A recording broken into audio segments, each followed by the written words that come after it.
Ini dalilnya semua kita sudah tahu tentunya, surah Al-Asr. Nah, ini semua insya Allah umat Islam hafal karena pendeknya surah ini ya. 3 ayat, surah nomor 103. A'udzu billahi minasyaitonir rajim. Wal 'asr, demi masa waktu yang kalian lalui di dunia. Innal insana lafi khusr. Semua manusia pasti melalui kerugian. Illa alladzina amanu wa amilus shalihat. Kecuali orang yang beriman dan beramal saleh. Itu tidak akan melalui kerugian. Allah akan berikan dia jalan keluar dari masalahnya. Dan kalaupun sampai ada sesuatu masalah atau program atau proyek dia tidak dapat, berarti baik buat dia. Pasti itu, tidak mungkin tidak. Allah selamatkan dia. Wa tawasaw bil haqqi wa tawasaw bis sabr. Maka saling mewasiatkanlah kebaikan ini dan kebenaran ini, dan saling mewasiatkanlah agar sabar selama hidup di dunia, karena kalian akan menuju ke akhirat. Saya kasih contoh teman-teman, ada satu doktor ngajar di Ummul Qura, Dr. Muhammad, semoga Allah jaga beliau. Saya pernah mendengarkan salah satu kaset ceramahnya luar biasa gitu. Dia kasih contoh, dia bilang ada seseorang, jazakallah khair, ada seseorang di Saudi, teman dia, salehnya luar biasa ibadahnya. Dia bilang, sholat malamnya gak kehilangan, sholat 5 waktu selalu on time, selalu menjaga istiqomah di jalan Allah, halal, haram. Satu waktu dia lamar seorang wanita dan diterima lamarannya. Pada saat sudah mau menikah, gitu kan, kurang lebih ditentukan jadwal, kalau saya tidak salah itu 3 bulan dari waktu itu akan menikah. 2 bulan atau 1 bulan sebelum pernikahan, tiba-tiba perempuan ini batalin pernikahan.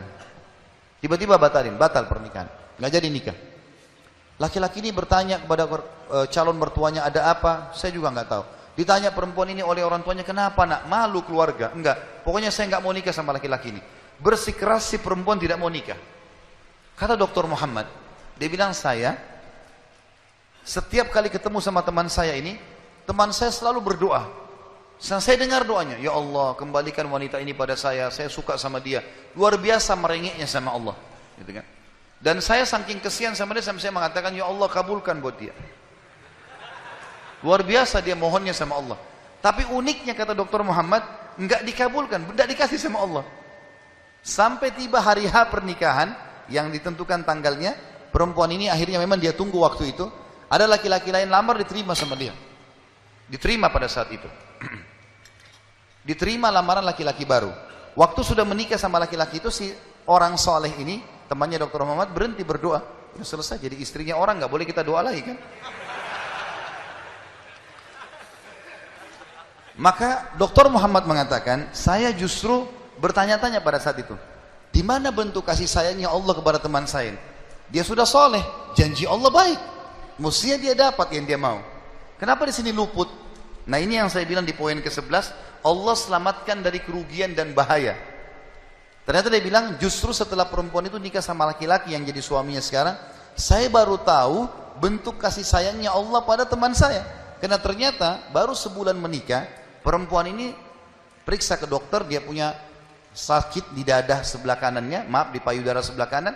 Dokter memvonis kena kanker payudara yang kronis, harus dipotong. Sebulan menikah, payudara kanannya dipotong. Bulan kedua, kanker itu sudah menyebar ke payudara kiri dan dipotong dua-duanya dalam 2 bulan pernikahan. Bulan ketiga, ini kejadian nyata. Bulan ketiga, ternyata perempuan ini punya masalah di urat saraf di bagian otak belakangnya, sehingga membuat kedua matanya buta.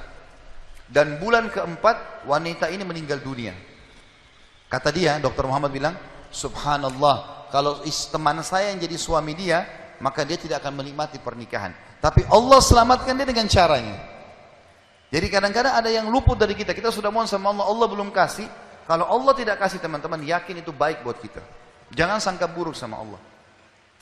Sebaliknya, kalau kita minta sesuatu yang besar kepada Allah, tidak ada yang mustahil. Yang penting kita merengek dan manja kepada Allah. Dalam kisah yang lain di Yaman, dan ini sempat kisahnya menghebohkan Timur Tengah, anak muda hafal Quran, matanya buta. Anak ini dari kecil tidak pernah sekolah, dia ditinggal di rumah, tapi orang tuanya panggilkan guru ngaji, dia hafal Quran. Satu waktu umurnya waktu mencapai sekitar 25 tahun, dia berpikir untuk menikah, punya perasaan fitrah manusia, walaupun dia tidak melihat, dia ingin menikah. Setiap kali dia bicara sama ayahnya masalah pernikahan, ayahnya bilang, nak, siapa yang mau menikah sama kamu? Nggak ada kerjaan, matamu buta, gitu kan? Kalau misalnya ada orang yang simpatik, baru kita bukain pintu itu. Anaknya selalu merasa terpukul. Apa yang terjadi? Dia berdoa sama Allah. Dalam kisah ini dikatakan, dia cerita tentang dirinya, dia bilang, saya berdoa selama sebulan. Sebulan penuh berdoa. Mohon-mohon sama Allah. Kasih ya Allah, nikahkan saya. Dan doanya begini, ya Allah, karuniakan saya wanita yang paling cantik di Yaman, yang paling pintar, yang paling kaya. Begitu doanya. Saya sengaja datangkan contoh pernikahan supaya tidak ngantuk ini. Langsung melotot matanya laki-laki di sini. Tapi memang kisah nyata terjadi seperti itu. Maka teman-teman sekalian, di hari ke-30 dari doanya, sebulan dia berdoa, dia mimpi, ada orang datang dalam mimpinya mengatakan begini, hai anak muda, jodohmu namanya Fulana binti Fulana. Disebut nama perempuan itu. Ayahnya bernama Fulan bin Fulan. Itu tokoh masyarakat di kampung sebelah, di kota sebelah. Besok datanglah lamar. Begitu mimpinya dia. Dia bangun, kaget. Dia sholat tahajud, kemudian dia sholat subuh. Habis sholat subuh dia ikut ke masjid. Buta matanya pergi sama ayahnya ke masjid. Pulang dari sholat subuh dia bilang sama ayahnya, ayah, ada enggak kota di sebelah kita ini namanya kota ini? Kata ayahnya, ada. Ada enggak orang namanya Fulan bin Fulan, tokoh di situ? Kata ayahnya, ada. Ini dalam mimpi disebut ini. Dia enggak tahu kota itu, dia enggak tahu orang itu. Kata ayahnya, ada. Itu tokoh masyarakat terkenal di sana, orang kaya raya. Ada enggak anaknya namanya Fulana binti Fulana? Kata ayahnya, ada. Kata dia, lamarin buat saya, ayah. Kata ayahnya, apa kau sadar yang kau ucapin? Perempuan ini terkenal karena cantiknya, kayahnya, pintarnya. Laki-laki kalau datang ditolak-tolakin sama dia. Kamu gak ada sekolah, buta mata, kita juga orang pas-pasan. Dia bilang, ayah, saya mimpi begini. Dari mana saya tahu nama kota itu? Saya nggak pernah tahu. Dari mana saya tahu namanya, nama anaknya? Ini mimpi, suruh saya lamar hari ini. Ayah bilang, baiklah kalau gitu. Kita coba, tapi pertaruhkan nama keluarga ini. Bisa diterima, bisa ditolak. Dia bilang, pergilah ke sana. Disambut, diterima oleh orang itu. Subhanallah, ini kisah nyata ya, menghebohkan Timur Tengah kisah ini. Luar biasa. Maka pada saat itu masuk ke dalam rumah, disambut dan segala macam. Tuan rumahnya tanya, iya ada keperluan apa? Dia bilang, ini anak saya buta matanya tapi hafal Quran, disebutkanlah kebaikan-kebaikannya. Entah kenapa dia minta melamar anak anda karena dia mimpi semalam. Anehnya si calon ayahnya si perempuan ini langsung bilang, saya terima lamarannya. Tiba-tiba kisah nyata begitu.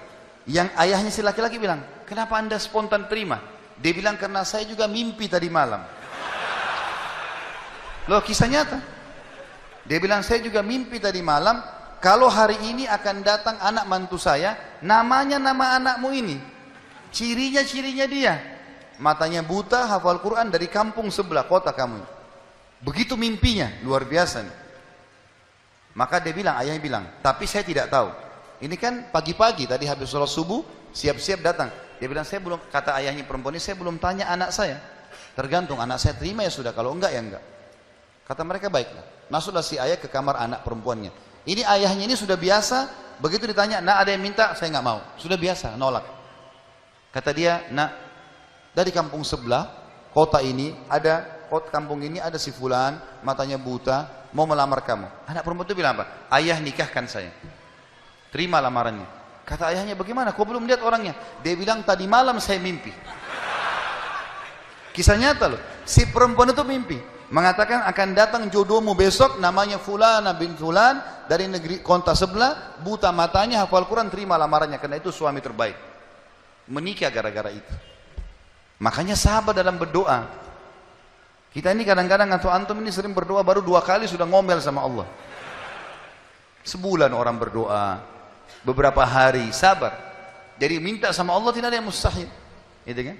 Satu sisi yang lain, kalau kita sudah minta Allah belum kasih, berarti bukan Allah benci sama kita, justru Allah mau selamatkan kita, sebagaimana kisah tadi wanita yang buta itu.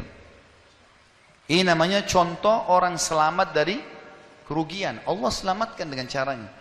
Masuk dalam semua lini teman-teman ya, proyek yang kita bisa dapatkan dan semuanya ini termasuk kebaikan.